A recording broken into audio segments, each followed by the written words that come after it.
breaker structure, right? Sweeping the Asian low. This here is the bread and butter of a POI, right? What I look for a POI is the following things, right? Breaker structure and fair value gap. And so my POI is going to be something like this, right? This is my POI, and I'm going to make this very clear for people why this is essentially a POI. POI is a point of interest, an order block, a demand area, whatever you want to call it. And so the reason this is a POI, and I want traders to understand how I do this, right? We have a fair value gap, right? Technically, this is going to be the fair value gap in blue. The reason this is a fair value gap is we can see this particular candle. So the fair value gap starts here and it ends over here in line with this candle. So this is the fair value gap, and therefore this is the POI.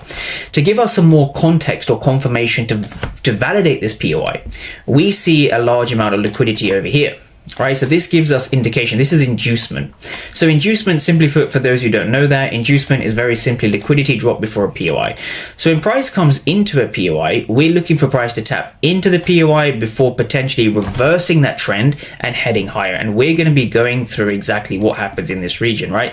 When price sweeps liquidity before tapping into a fair value gap, it is added confluence as to when price is going to reverse. Okay.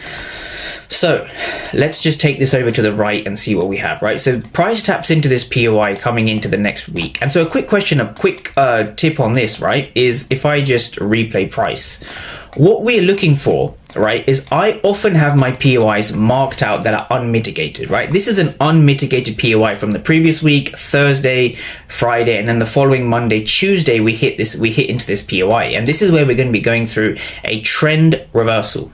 All right, this is where we're going to go through a trend exhaustion. So now, when it comes to the power of three, it's very simple, right? Using the weekly power of three is generally quite simple. So how does a weekly candle form, and how does any candle form, right? So what we can see over here, this kind of dashed line, you can see this is the weekly opening price. I'm just going to mark that in so people can see.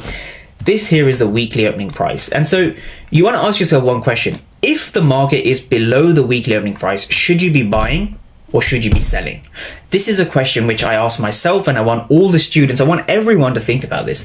Should you be buying or selling below the weekly candle's opening price, right? So the answer is you should be selling. And this is basically how a candle forms, right? So if we